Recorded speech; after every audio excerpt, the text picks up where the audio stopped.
ফের বাংলাদেশি নাগরিকের ভারতীয় আধার কার্ড পানি ট্যাঙ্কিতে গ্রেফতার। শিলিগুড়ি পানি ট্যাঙ্কি সীমান্ত দিয়ে নেপালে ঢোকার চেষ্টা ধৃতের। আধার কার্ড দেখে সীমান্ত পারের চেষ্টা, তল্লাশিতে উদ্ধার হয়েছে বাংলাদেশি নথি। সনদ ঝা আমাদের প্রতিনিধি রয়েছেন আমাদের সঙ্গে টেলিফোন লাইনে। সনদ, কিভাবে ধৃতের কাছে ভারতীয় আধার কার্ড এলো? জেরা তো চলছে।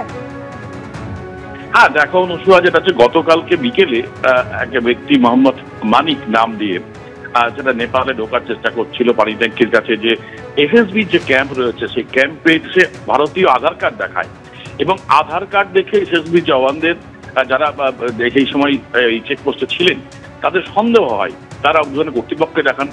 তারপরে এই আধার কার্ড দেখে সন্দেহ হয়, তাকে কিন্তু আটক করা হয়। আটক করে জিজ্ঞাসাবাদ শুরু হয়। জিজ্ঞাসাবাদে চাপে পড়ে শেষ পর্যন্ত মোহাম্মদ মানিক স্বীকার করে সে বাংলাদেশি নাগরিক এবং তার কাছ থেকে পাওয়া যায় বাংলাদেশি পরিচয়পত্র পাওয়া যায়, মানে ভোটার কার্ড, ড্রাইভিং লাইসেন্স পাওয়া যায় এবং তারা স্বীকার করে সে সীমান্ত পেরিয়ে সে নেপালে যাচ্ছিল। তারপরেই সে খুড়িবাড়ি পুলিশের হাতে তাকে তুলে দেওয়া হয়।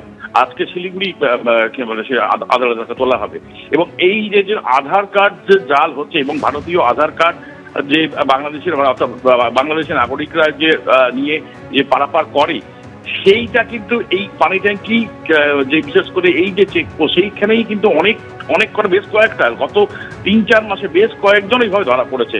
যে কারণেই এসএসবি জওয়ানরা ভীষণ সতর্ক। আধার কার্ড বা ভোটার কার্ড দেখিয়ে, ভারতীয় দেখিয়ে যে পারাপার করা এবং সেই সতর্ক থাকার কারণেই কিন্তু ধরা পড়েছে বাংলাদেশ।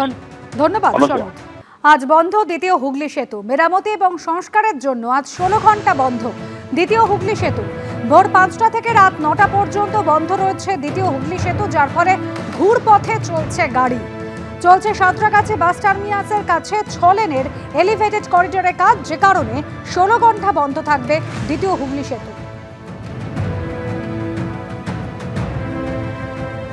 তোলা না পেয়ে প্রথমে মহিলা ব্যবসায়ীকে কুপ্রস্তাব, তারপর তার দোকান ভেঙে দেওয়ার অভিযুক্ত তৃণমূল কাউন্সিলর। আর এবার মহিলার অভিযোগের ভিত্তিতে তৃণমূল কাউন্সিলরের বিরুদ্ধে এফআইআর রুজু হয়েছে। মহিলা ব্যবসায়ী তিনি যে অভিযোগ করেছিলেন তার ভিত্তিতে এবার তৃণমূল কাউন্সিলরের বিরুদ্ধে এফআইআর রুজু করা হয়েছে। সোনারপুরে মহিলার দোকান তুলে দেওয়ার অভিযোগ রয়েছে তৃণমূল কাউন্সিলরের বিরুদ্ধে। প্রথমে 50,000 টাকা তোলা দাবি করা হয়, না দেওয়ায় কুপ্রস্তাব দেওয়ার অভিযোগ। আর এবার এই অভিযোগের পরিপ্রেক্ষিতে তৃণমূল কাউন্সিলরের বিরুদ্ধে এফআইআর রুজু হলো। হিন্দল দে আমাদের প্রতিনিধি সরাসরি রয়েছেন আমাদের সঙ্গে। হিন্দল, ওই তৃণমূল কাউন্সিলর কৃষ্ণপদ মণ্ডল, তার বিরুদ্ধে এবার শ্লীলতাহানি, ভয় দেখানো, ভাঙচুর সহ একাধিক ধারায় মামলা রুজু হলো। একেবারেই দেখো, রাজপুর সোনারপুর পুরসভার 11 নম্বর ওয়ার্ডের কাউন্সিলর কৃষ্ণপদ মণ্ডল, তার বিরুদ্ধেই কিন্তু সেই ওয়ার্ডেরই এক বাসিন্দা মহিলা তিনি অভিযোগ করেন। অভিযোগকারিনী মহিলার যেটা অভিযোগ, যে তার দোকান কিন্তু ভেঙে দেওয়া হয়েছে তৃণমূল কাউন্সিলরের নেতৃত্বে, সেই দোকান ভাঙা হয় এবং তার কারণ কি, কেননা তার যে অস্থায়ী দোকানটি ছিল সেই দোকানটি রাখতে গেলে কাউন্সিলরকে 50,000 টাকা দিতে হবে, অথবা তিনি একটা কুপ্রস্তাব দিয়েছিলেন সেই কুপ্রস্তাবে সম্মত হতে হবে এবং দুটোর ক্ষেত্রেই কিন্তু তিনি তা নাকচ করেন, তিনি তা রাজি হননি এবং এই অরাজি হওয়ার কারণেই কিন্তু তার দোকান ভাঙচুর করা হয়েছে, তেমনটাই অভিযোগ করছেন অভিযোগকারিনী মহিলা।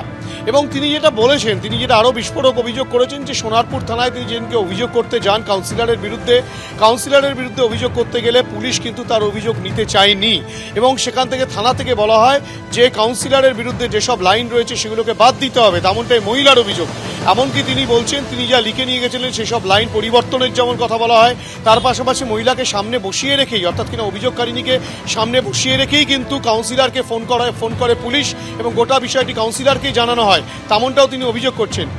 অবশেষে এই মহিলা একজন আইনজীবী মারফত, ইমেল মারফত কিন্তু এসপির কাছে থেকে শুরু করে বিভিন্ন জায়গায় তিনি লিখিত অভিযোগ জানান এবং তারপরেই গতকাল সোনারপুর থানা কিন্তু সেই মহিলার অভিযোগ লিপিবদ্ধ করেছে এবং সেই মহিলার অভিযোগের পরিপ্রেক্ষিতে সোনারপুর থানা সূত্রে যেটা খবর, যে অভিযুক্ত কাউন্সিলর 11 নম্বর ওয়ার্ড রাজপুর সোনারপুর পুরসভার কৃষ্ণপদ মণ্ডল, তার বিরুদ্ধে শ্লীলতাহানি, তার বিরুদ্ধে ভয় দেখানো, তার বিরুদ্ধে ভাঙচুরের ঘটনা সহ একাধিক ধারায় মামলা রুজু করে পুলিশ তদন্ত প্রক্রিয়া শুরু করেছে। শুধু কাউন্সিলর নয়, কাউন্সিলরের অনুগামীও বেশ কয়েকজন রয়েছে, তেমনটাও মহিলা অভিযোগ করেছেন।